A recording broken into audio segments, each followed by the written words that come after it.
Hey, welcome to the Cannabis Man podcast. Thanks for clicking on the show. I'm Don Kleppen, and if it's your first time here, this is a podcast where we try to take a journalistic look at all things cannabis. I'm a broadcaster in Chicago, and I do news for radio here. I do traffic reports, and I've been a personal cannabis user for 15 or 16 years, and I try to talk with different people involved in the cannabis industry every week, whether those are growers, whether they're policymakers, entrepreneurs, people who are creating products, researchers, or just people who are either discovering it or running companies having to do with it, people who are on the forefront of what's changing in the cannabis industry, and there's things changing every day in the U.S. We have 2 new states, as I sit here recording this on November 9th, 2022, 2 new states in this year's midterm elections just voted for recreational legal cannabis in their states, putting the U.S. at 21 now, which is very, very exciting. So I've got that to talk about. Also, the news joint wraps, some news stories and events are related to cannabis around Illinois. Also have the strain of the week to tell you about. This one's very tasty, and have some other topics to discuss as well outside of that interview. If you haven't already, go ahead and leave a rating or review for the show. If you're listening on Spotify or Apple or iHeart, whichever podcast platform you're using right now, if you can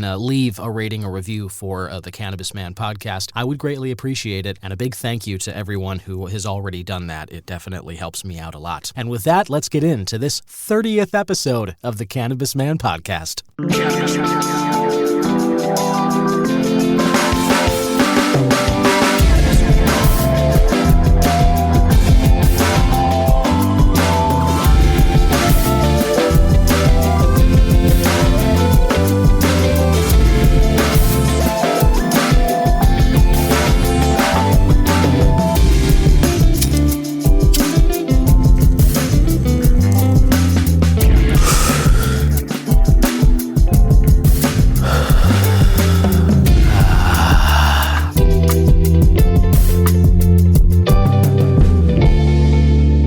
Kick things off with the news joint wrap. This is a collection of news stories or events coming up related to cannabis in or around Illinois, and it's all put together by IllinoisNewsJoint.com. Jason Brown does a fantastic job gathering the news stories, talking with people, conducting interviews, and bringing you important information specifically about Illinois cannabis. And let's start with the estimates for Illinois cannabis sales this year, which IllinoisNewsJoint.com is expecting to pass $1.6 billion.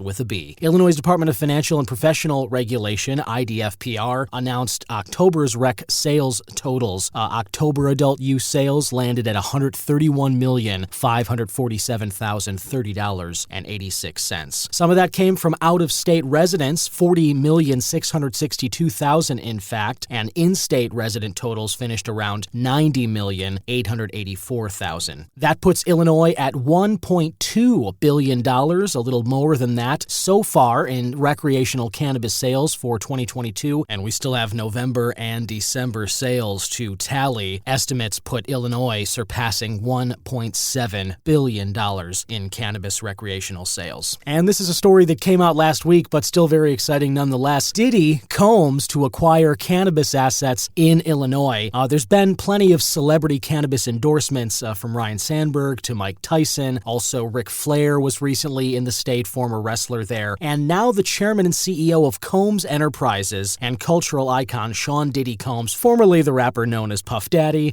he has taken it a step further. Cresco Labs and Columbia Care announced last week the signing of definitive agreements to divest certain Illinois as well as New York and Massachusetts assets. So 3 states, including Illinois, they are going to an entity owned and controlled by Combs. Combs is set in Illinois to acquire Jefferson Park and Villa Park retail assets, so dispensaries there, as well as a production asset in Aurora, so a grow facility. The vertically integrated assets provide Combs the ability to grow and manufacture cannabis products, wholesale and distribute those branded products to licensed dispensaries, and operate stores in major metro areas such as Chicago. So this is going to set the stage for more dispensaries to be opened by Combs as well. This This is Combs' first investment in cannabis, and again, involved in 3 states, and here in Illinois, certainly it sets the stage for more dispensaries to come up and get running under Combs Enterprises. So this is good and exciting for a few different reasons. It'll be interesting to, as we've mentioned, there aren't that many Black-owned cannabis companies up and operational in Illinois yet, and this is certainly a big player in this game, and I'll be very curious and interested to see what the price point is, what kind of brands we see come out from Diddy, and where these dispensaries pop up, and all of that, especially to say nothing of perhaps some lounge smoking experiences, and what kind of parties are we going to get here. I bet you any of these dispensaries that Diddy launches, I'm expecting a hell of a launch party for these things. So very exciting for the Illinois cannabis industry at large, and certainly a big welcome to Diddy Combs into Illinois, New York, and Massachusetts cannabis markets. And the last story here of the news joint wrap, KVL Flower Ball Cannabis Expo has unfortunately been canceled. After months of buildup and preparation for dozens of brands, operators, the inaugural KVL International Flower Ball has been canceled. 1937 Group and KVL were set to host that ball from Sin City Studios last weekend, but unfortunately that event had to be canceled. There was a notice in part states, quote, "We come to you with extremely heavy hearts." The city of Chicago informed Sin City Studios and KVL International that they would not allow us to have the KVL Flower Ball. Still quoting here, "It was made apparent that we have a target on our back. It's unfortunate we were not given the courtesy about the shutdown in advance, and we are sincerely disheartened by the situation." They say that they work diligently to adhere to all regulations and make the event an example of how Chicago can come together. Eventbrite is automatically sending refunds for anybody who purchased tickets. The statement goes on and sort of concludes by saying, along with offering everyone a refund, they're working diligently to find a space to host a private event for all ticket holders so you can still have an enjoyable night with us in your flower ball attire. So keep an eye out for that. I will certainly bring an update when this flower ball, this KVL International and 1937 Group Flower Ball actually gets up and going. Whenever they do find a space to hold the private event, clearly they'll try this again, and whenever they get word about that, you can certainly hear about it here, or you can find out more information about all of those news stories and any future events in and around Illinois, all at IllinoisNewsJoint.com. And before I bring on my guest this week, I wanted to get into the strain of the week. Listener, we're sitting down to record this November 9th of 2022. This is one day after the midterm elections, November 8th, and the only reason that's pertinent information here is because there were 5 states that had adult use recreational cannabis initiatives on their ballots. That would be North and South Dakota, Arkansas, Missouri, and Maryland. And of those 5, 2 of them passed their ballot initiatives. 3 of them declined or failed to pass the initiatives. The 2 that succeeded in bringing adult use cannabis markets to their states were Maryland and Missouri. Give it up for these 2 states here. Yeah. Really good stuff. This is great because now the U.S. at large has 21 of the 50 states. 21 of them have adult use recreational cannabis markets. It's going to take Maryland and Missouri a little bit to get their markets up and running. It might be a year, might be a couple of years. There have been examples of states like Maine that took several years to kind of get up and going. So we'll see when they actually get some dispensaries up and how long that actually takes. But officially right now we have 21 states, and it's really great. And so I'm celebrating a little bit with a small glass of tequila. This is some Blanco that I'm sipping on, along with my cannabis strain of the week. So cheers. Yes, it's certainly very exciting to be adding more states to the corral of legal cannabis markets in the U.S. The more we get on board here, the higher the wave climbs, the more the momentum moves forward, and hopefully, again, it'll reach Washington, D.C., and eventually the federal government will have no choice. The more states do this, they're going to have to remove cannabis from the Schedule 1 status. They're going to have to legalize, or it's certainly at least decriminalize, once we get over a majority of states that have markets going. And again, we've already got 37 states doing it medicinally, and so the Schedule 1 status, which says anything on this list has no medicinal value, that's already past the point of absurdity with 37 states with legal medical markets for cannabis and the federal government saying that it has no medical value. That's already past the point of absurdity. But the more states legalize here, the more we're going to get that pressure. The more states legalize, the more that pressure on Washington continues. And this issue is definitely not going anywhere anytime soon. But I want to share with you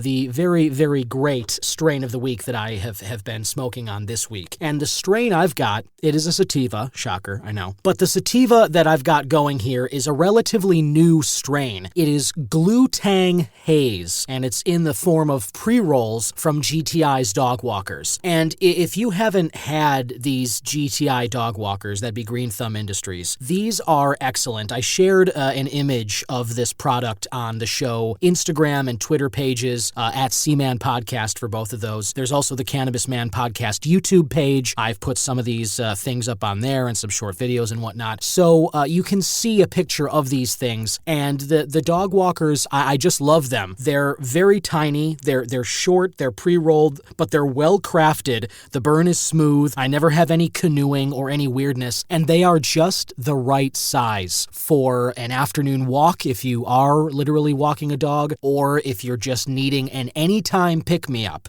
They're small enough where it's really just kind of a handful of hits. And I love these things. Again, not being paid to say this either. This is an unsponsored plug here. But another nice thing before I get into details of the strain here, these mini dog pre-rolls, anytime you buy these things, they donate a portion of proceeds from every product sold to deserving animal shelters across the country. So if you're in the mood for a cannabis product and you feel like helping some sheltered pets around the country, you can go ahead and buy these Dog Walkers at most dispensaries. I've seen them at Sunnyside. That's usually where I get mine, but you know that they're going to be at the Rise dispensaries as well, because those are GTI's dispensary arm. Green Thumb operates through the Rise dispensaries, and I highly recommend the Dog Walkers. They come in a pack of 5 small pre-rolled joints, and it's just this perfect tiny little container that I love keeping these in my pocket just in case, you're in the mood or, as I said, need a pick-me-up. This is a new strain, Glutang Haze flower in these Dog Walkers, and it is a crossbreed between Tangerine Haze and Gorilla Glue. And it's a heavy sativa. There's almost kind of a nervous energy, but you do get that creative euphoria. You definitely get a little boost. So as I said, these are perfect for that pick-me-up thing. And there is definitely a citrusy aftertaste. As you can probably guess from the Tangerine Haze, this has a lot of citrus notes to it,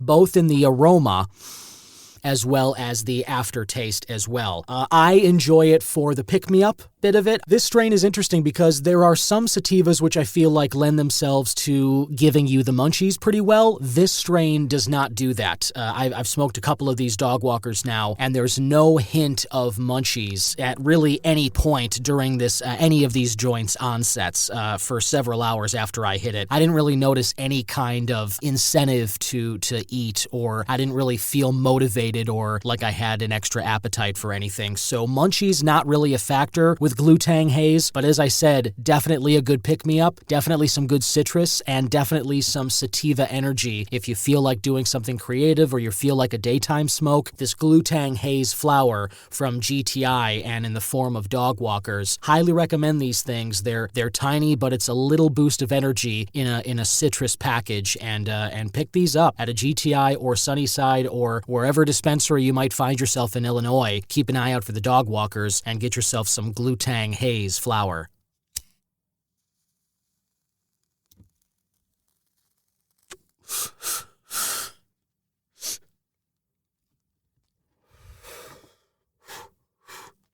By the way, I read something interesting recently that there's a growing body of research that says holding in an inhale of cannabis any longer than 3 seconds or so doesn't really do much by way of increasing the high or the THC compounds in the blood or any of that. I've read and I've heard over the years plenty of people who will, and I've done this myself where I've held it in and I've held it in for super long and, 10, 15 seconds or whatever just to try and increase. And I was reading recently that doesn't really do much of anything. And you're, better off not depriving your brain of oxygen for that long for no reason at all. So, 3 seconds is about how long you're meant to hold in the hit. And you're pretty much maxing out your intake at 3 seconds. So just a little tip that I read recently and I'm trying to incorporate. Listener, my next guest is a registered nurse and founded the Cannabis Nurses. She had used cannabis in her own life to deal with some unpleasant symptoms that she was experiencing, and she also runs a women's group called the Canna Queens Club and is educating women all the time on the uses of cannabis and how they can benefit from them. And she's giving her clients a relief in a variety of ways and helping people around the world to understand cannabinoids and their bodies. She also has, I believe, a book coming out, the first accredited cannabis nursing. Listener, please welcome Kayla Sanmartin. Welcome, Kayla. Hi, Don. Thanks for having me. My pleasure. Thank you so much for joining us. So I really just like to kind of start by getting to know you a little bit. As I mentioned, you were using cannabis in your own life to deal with some insomnia, I guess. How did you find cannabis and how did it impact your life? It's always, I love telling the story and I love actually hearing other people in the industry, their whys behind, why they're in this cannabis industry, because they're really typically quite powerful. And how I came to cannabis would have been in my late 20s. I grew up in a small farming community. It was headed off to nursing school. I thought for my career, I'd be an ICU or an emerge nurse for my career, and that's what I wanted to do. And in my third year university, I really started to struggle with insomnia. Really strong family history of insomnia and anxiety in our family, and just sort of stress started to pile up, and doing shift work and all that, those intense things that can happen led to not sleeping for many, many weeks. And, after it became so debilitating at that time in my life, you have a symptom, you have something wrong, you go to the doctor. That's what you do, right? And at the age of 21, I was started on sleeping pills and anxiety medications. And yes, they did help with my insomnia, but I didn't like taking them. I didn't like how I felt in the mornings, but I relied on them because they were the only thing that got me to sleep through the night, which was essential to be able to go and be fit to work as a nurse and, do life. Sleep is so essential. So I used them. And being a nurse, I knew that, using them nightly over a long extended period of time is not what sleeping pills are recommended for, though many use them that way. And that's how I used them. And I used them for 5 years straight, every single night. And never once in those 5 years was I questioned by a medical professional about, let's dive deeper into this. Let's find out more about your insomnia. But they were working for me and I used them. And then it wasn't until after I'd started nursing and graduated from university and had been married and all that, those big life things, that the universe, I kind of say, slapped me in the face, and I unexpectedly became pregnant. So I flushed those pills down the toilet because I knew that they weren't conducive with a pregnancy. And I was like, okay, here we go. This is finally my sign and my time to stop using sleeping pills. And I never liked using them. I hated using them, but they were the only thing that worked at that time. So after 3 weeks of debilitating insomnia, no sleep whatsoever, I miscarried that pregnancy. Oh, and gosh. Who knows what the outcome was or why that pregnancy miscarried. We don't know. We never know, right? Right. But that was the point in my life where I hit a spot and I thought, well, what am I going to do now? I don't want to go back on sleeping pills. I know I want to have children in the future. Like, where do I go now? And so it was at rock bottom, exhausted, grieving, anxious, just at my rock bottom kind of place in my life, that cannabis entered my life. And that was the start of me becoming very passionate about cannabis and really kind of lighting this fire of, why wasn't this presented to me earlier? Because now I feel really, really good. It's making me feel good. I wake up and I feel refreshed. My husband said, oh my God, I haven't seen you this bright in 5 years since you've been off your sleeping pills. And so I needed to know more. And to begin with, to even give myself permission to consume cannabis, I started to dive into the history of cannabis and start to understand why my stigmatized beliefs from my small rural farming community were what they were. And I actually, it made me quite angry that I had been taught so many misleading things about cannabis. So that was the start of my journey. Wow. Well, thank you for sharing that, because I think it's incredibly relatable. Can definitely, certainly finding out about cannabis and then finding that it improved my quality of life, I felt a similar anger that you just described when, it hit me in the face that this is something that is obviously improving my quality of life. How in the world did it get such a bad reputation, and why is everyone in my life telling me to avoid this thing? And to find that not only is that not the truth, that it's not only not evil and just neutral, but actually it's very, very good, and it can improve so much about your life. That's a major thing, and I'm glad that you did find it, because I think it's also relatable to be prescribed medications to deal with problems we have in our lives. And pharmacy companies and some of these products that they make, it's a part, I know, of just the healthcare system in different countries, and I think that's a big part of the cannabis prohibition as well. So once you did find it, and now you're off of the sleeping meds, and as you said, your life just kind of improves, and you're obviously in your career as a nurse here. How did you go from knowing that it was good for you and giving yourself permission to enjoy it and all that stuff to, hey, I should really be spreading this message, and there's a lot of other people who can benefit from this too? How did you think to start, the cannabis nurses? How did that come about? Well, it's a journey like anything. But yeah, after I started consuming cannabis, it was like, I just need to know more. I was just so incredibly curious at that point. And the funny thing is that the cannabis nurses resulted after each of my maternity leaves with my two sons. My first maternity leave, I spent a lot of time doing self-education through different institutes in the States. I'm in Canada, but I just needed to know more. And so I would connect with cannabis clinics and talk to their physicians, and got directed towards some physician level education that I did during my maternity leave. And during that time, because people knew that I was using cannabis and that it was working so well for me, they started to ask as well, and I would send them to medical cannabis clinics here in Canada. But I always found they always came back, they always needed to know more, they needed more guidance, they needed more support. And I thought, well, this is a huge gap in this industry, is that some clinics do have nurses, but not in the capacity that I thought would be really effective and really helpful for individuals to really sink into finding their own cannabis regime that suits their needs, because it is a very personal experience that you go through finding what works for you. And I just realized that many like me were in a place of like a lot of vulnerability. We're scared, anxious, not feeling well. And then to start something that's taboo is quite difficult, even with the support that we do have. So during my second maternity leave, I don't even know how it happened, but found a place called The Kind, which is in Canada here, is the Canadian Institute of Integrative Nursing Development and Education.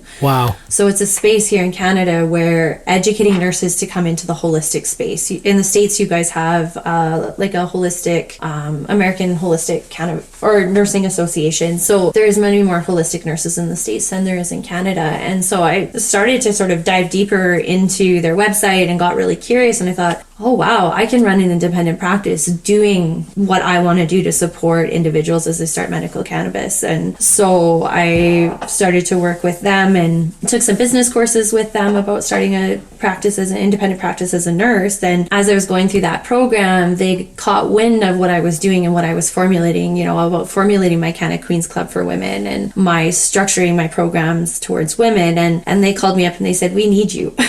We need you to go through our holistic cannabis nursing program, because we need you to write us a holistic cannabis nursing program for Canada. Wow. And so it's not a book, it's going to be a program that's coming out. And so through their support and doing that through my maternity leave is when that's when I created the Cannabis Nurses. Gotcha. Well, that's very cool, and thank you for clarifying too. Just because I only saw that you were writing the first accredited cannabis nursing, but a sort of course program does make sense, and I think it's really cool that you were basically going through an education program, and they basically, that's a huge sign that you're on the right track. I think even as you're still walking it, and I think that must have been a good sign for you that kind of like, hey, I think I maybe made the right call. There's already kind of somebody's knocking at my door, totally.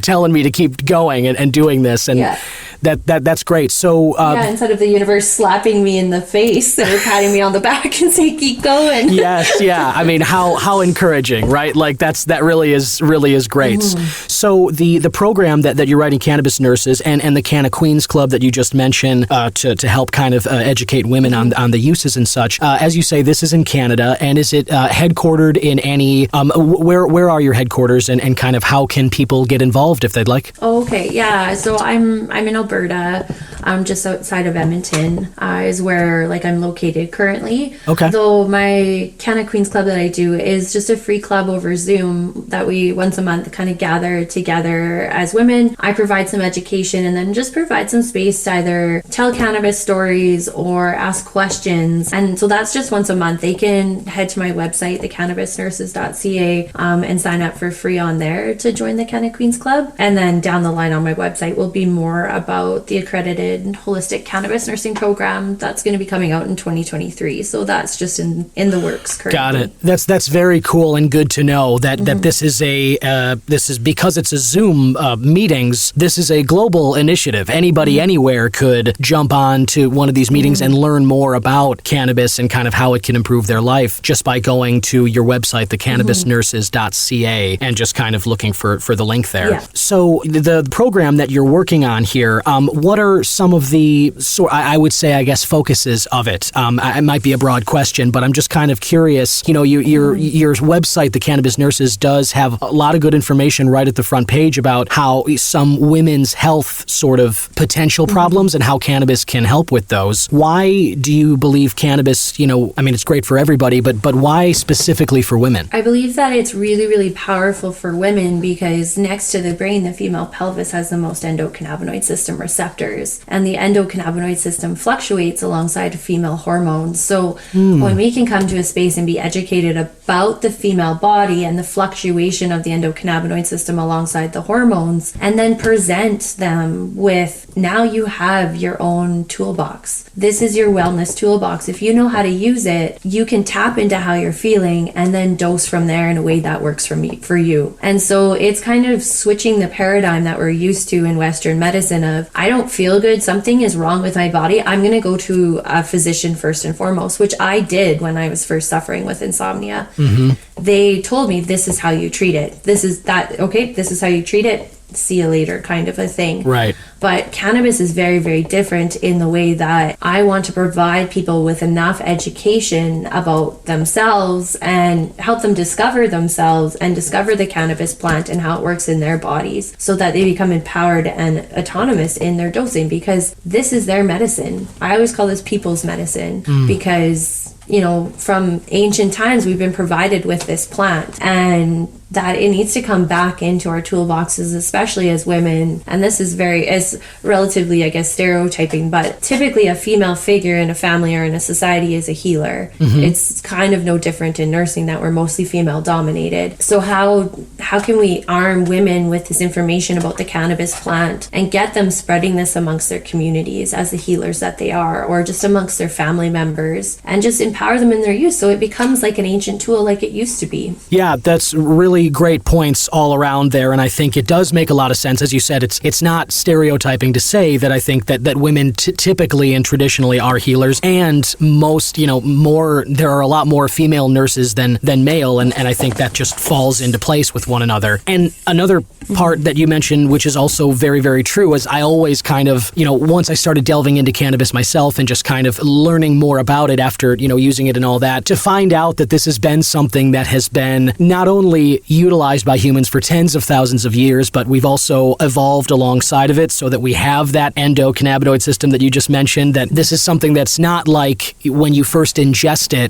These are all new chemicals that your brain is kind of dealing with. This is something that is baked into our biology that is meant to receive cannabinoids. And the fact that we have that in our system and we have those receptors and we have these tens of thousands of year history of using it for different reasons. And then in 1937, it gets prohibited. And so it's really just for even the last less than 100 years, but some very successful manufactured misconceptions, as I call them, the reefer madness stuff, the original, drug czar, the Harry Anslinger guy. And there's a lot of dark history in the initial sort of FBI and how America used racism and xenophobia and fear and kind of baked all of that together with the word marijuana and just wrapped up everybody's fears in the drug, it's in the plant. And we're still trying to get out from under that very successful branding that they did. And I think what you're doing with the Canna Queens Club and Cannabis Nurses, I think it makes a lot of sense. And I think it's great that you are spreading this kind of education to people around the world who can really benefit from it. Because as I'm sure you know too, as a nurse, the pharmacy industry, big pharma and stuff, they're a huge part of what's keeping cannabis down, because as I'm sure you experienced firsthand, when they can prescribe you 3 or 4 medications to deal with one symptom, but then the medication that you're taking for that symptom causes other symptoms that you then need to be prescribed other things for. That's a good thing for their business model, but it's not so good for us who is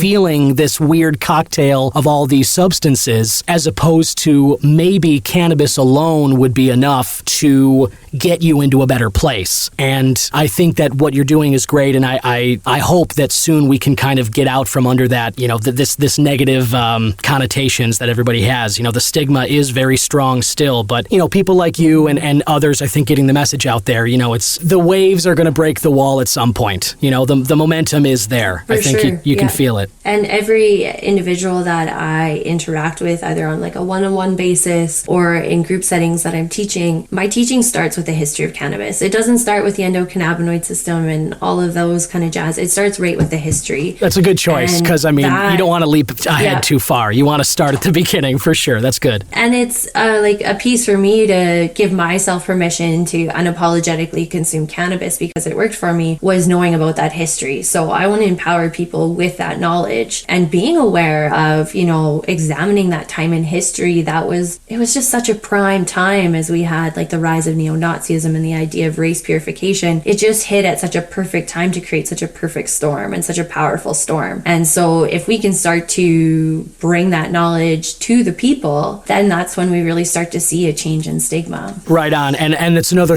reason why I'm glad just to see you as well, like using the word cannabis in your branding, Cannabis Nurses, Canna Queens Club. And it's the same reason I titled the show this way, and I've mentioned it on episodes before. Yeah. Even the word marijuana it was created with all that bad branding in mind. So all of those negative connotations, all that fear, all that xenophobia, all that stuff we were just talking about, that is there in the word marijuana. And just the same way that a swastika at a snapshot makes people think of Nazism, the word marijuana makes people think of all those negative parts of it. And that's why, one of the many reasons why cannabis is just, a better word overall. At least it's neutral, right? Scientifically accurate and absolutely. neutral. And I teach that to individuals too. I encourage them, we don't use the word marijuana anymore. It's a racial slur. It's not indicative of the plant. It's not the right word. Right, exactly. So you'll never hear me use the word marijuana. I'll never type it. It'll always be cannabis. And I appreciate that. I feel the same way too. And to be fair, like I have spoken with people on the show before who are journalists or they're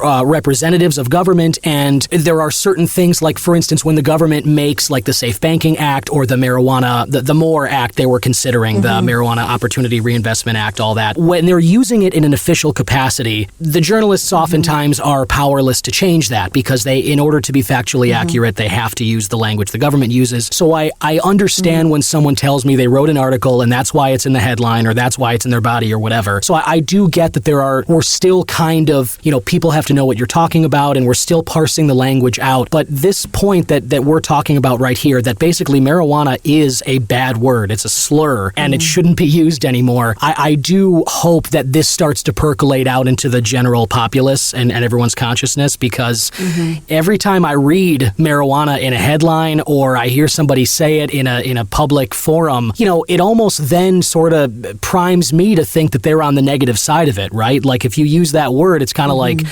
I'm already thinking that your argument is anti, and I think that there are people who use it that don't necessarily want to be in that camp, Yep, that makes total sense. It's going to take time, right? Definitely. Well, listen, Kayla Sanmartin, CEO and creator of Canna Queens Club and the Cannabis Nurses, and the writer of the upcoming accredited cannabis nursing program. Thank you very much for joining the show. I like to end these interviews with quick hits, just about 5 very quick yes or no questions about what you like in life. Are you game for this? Yeah, that sounds great. Okay, great. First quick hit question here: morning bird or night owl? Which are you? Morning bird. Yeah, I get that. Favorite cuisine or special meal? Like if you have a birthday or you've just, passed your program being educated about cannabis and you're celebrating, what's a meal or a restaurant that you're going to hit? No question. Ooh, that's a hard one. Usually any of my sisters cooking, farm to table. Anything she'll make, it's amazing. So well, that's great. If you have a capable private chef, then that beats everything.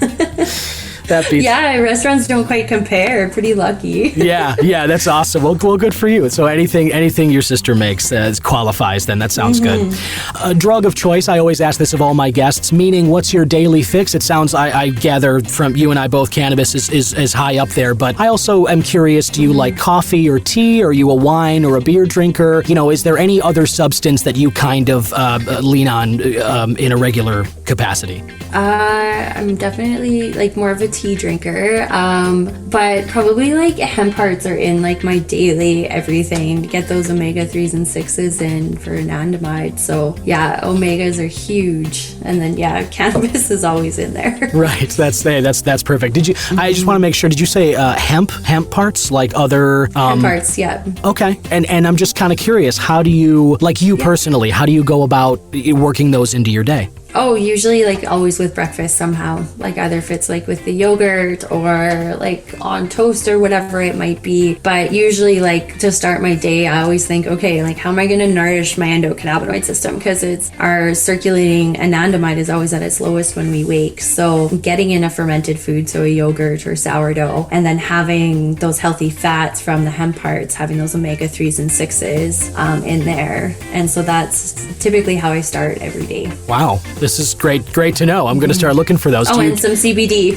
Right. And CBD. Perfect. Yeah, perfect. Let's get all the trichomes in there. You want to make sure it's the complete plant thing. Where do you, I'm not asking for any sort of business plug, but where do you typically pick up your hemp parts if to mix in with your breakfast? Oh, I just grab them at Costco. They've got a good supersized bag there of organic hemp parts. So. Good to know. There you go, listener. Get out to Costco. Get a big bulk supply of those hemp parts. And number 4, quick hit, music. What is your, if you're getting amped up or if you want to calm down after a stressful day, is there a band or an artist or any genre of music that you tend to turn to? I would definitely say some blues, likely blues and some more old school country or bluegrass country. My husband's a musician, so that's usually kind of the music that's going on in our house. Oh, nice. Very, very nice. And that probably, that also, sister gets the good food going. She's the chef, and the husband's the musician. You're covered. This is great. Yeah, seriously, we don't have to head into the city very often. Yeah. Why? Why would you? You don't got to spend any money, and you get the good stuff. I love it. And then finally, movie or TV content. End of the day or end of the week, and you're just kind of wanting to sit down with your family and just kind of enjoy some stuff and turn off the brain. What do you like to watch? Well, it's usually whatever's dictated by my 4.5-year-old. So usually some kind of cartoon. I'm in that phase of life. What's TV as an adult? Oh gosh, so they're the 4.5-year-olds driving the ship. Is it Paw Patrol? So Paw Patrol. These young. We phased out of that one, which is very lovely. But now there's some kind of Gabby's Dollhouse or something. I don't quite know what's happening. Oh well, hopefully one day they won't be 4.5 forever. So one day you can start elevating the maturity level of the content in the house. Seriously. Well, great. Well, again, Kayla, thank you so much for jumping on the show today, and thanks for everything you're doing with the Canna Queens Club and the Cannabis Nurses. And again, if whether you anywhere in the world, if you want to jump on those Zoom meetings with Kayla to learn a little more about cannabis, you can find those at her website, which is the cannabisnurses.ca. And keep an eye out for that program. It's going to be accredited worldwide, so it's open to any nurses that are interested. Well, there you go. So it doesn't matter where you are for that one either. Just look for the cannabis nursing program, which Kayla's creating right now, and that's going to benefit a lot of people, I can tell. So thank you again, Kayla. Really appreciate your time. Yes, you're welcome. Thanks for having me. And there you have it, listener. If you're interested in finding out more about what Kayla has going on, you can check out the website, thecannabisnurses.ca, or you can search the Canna Queens Club, CANNA Queens Club on Facebook, and you can join that page and check out some of the talks that Kayla hosts. Some great information coming out of there, and I'm very excited to see how she contributes to healthcare and just how she's going to be able to improve the quality of life for so many people throughout her career. I think it's going to benefit a lot of people for a long time. And on a related note, I wanted to follow up on something that came up during my conversation with Kayla, and you've heard me talk about it on the show before, listener. If you've heard past episodes, this has come up a lot, and it's the nomenclature marijuana versus cannabis, right? I've talked with a few guests about it, and it came up with Kayla as well about how marijuana is a dirty word, and I wrote a short essay basically explaining that it is a dirty word, and I'm arguing that it's time that we stop using this word. As I mentioned earlier, you got 21 states who've legalized this for recreational purposes. More Americans than ever before approve of decriminalizing or recreationally legalizing cannabis. It's been used for thousands of years, tens of thousands of years, for various quality of life improvements.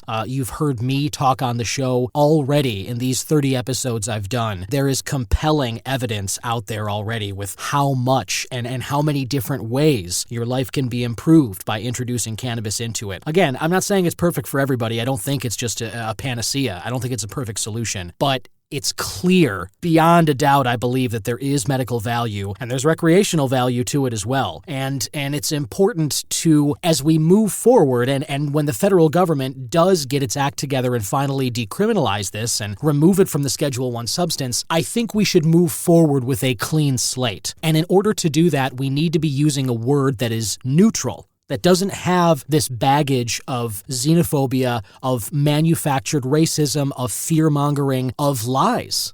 Frankly, we don't need all that baggage and that false propaganda.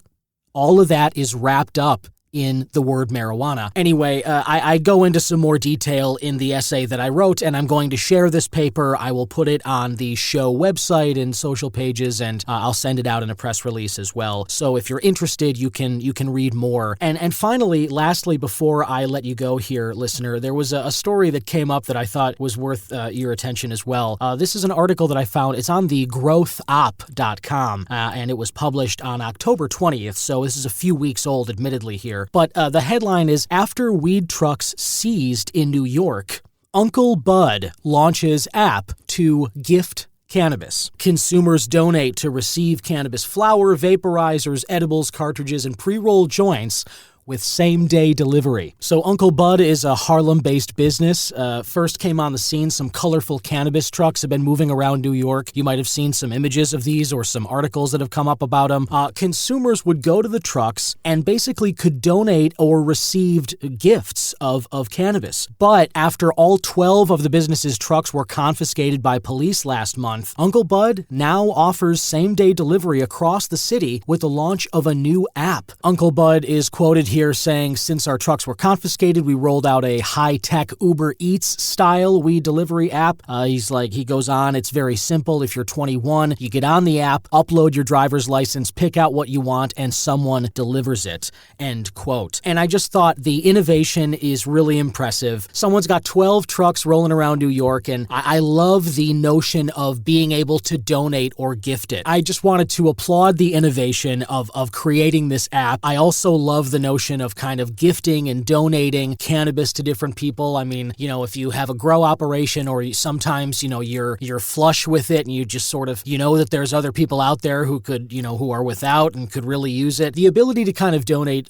something like that, I think, is excellent. And obviously that is not something that's kind of allowed in any legal capacity right now in any of the state markets that I'm familiar with anyway. And so I just thought that the notion of somebody creating an Uber Eats style app, giving same-day delivery for cannabis was really, really great. And I love the donation aspect too. But also, I think there's a larger point here, and this is the delivery element of cannabis. During the pandemic, delivery of alcohol was expanded widely. And some places, like here in Chicago, they kept that innovation. I think some of the availability was rolled back. You can't order it as late as you could during those days, but you're still able to order alcohol delivered from restaurants, from DoorDash through Jewel or some other grocery store, liquor stores, or wherever. You have the ability to place an alcohol delivery order. This is coming for cannabis as well. I know that there are plenty of legal state markets, recreational markets, where there is no delivery. This is definitely coming down the pipe. I believe that there is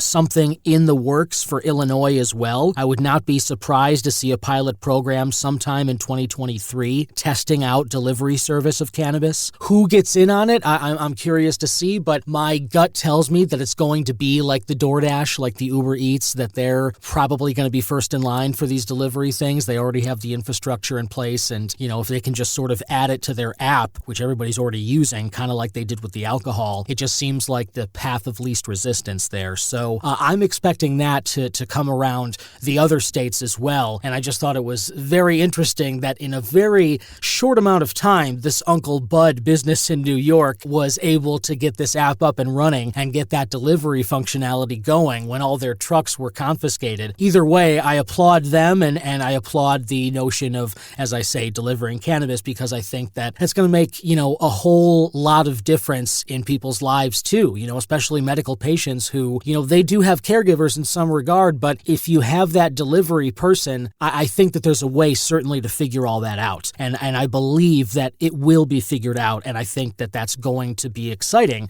for a lot of people, and I think that it's going to just further this whole thing even more. But that's all I've got for you this week. If you have any questions or comments, click the question or comment link in the show description notes, and you can always reach out to the show on social media at C-Man Podcast, or you can email the show, host@cannabismanpodcast.com. And I always love hearing from you, what you think about the show. If you have any suggestions for guests or any questions about somebody that I've had on, or a story that I talk about, or just some more information you're curious about, please don't hesitate to reach out. I love hearing from anybody who's listening to the show. And with that, let's wrap up this 30th episode of the Cannabis Man Podcast. Bye-bye.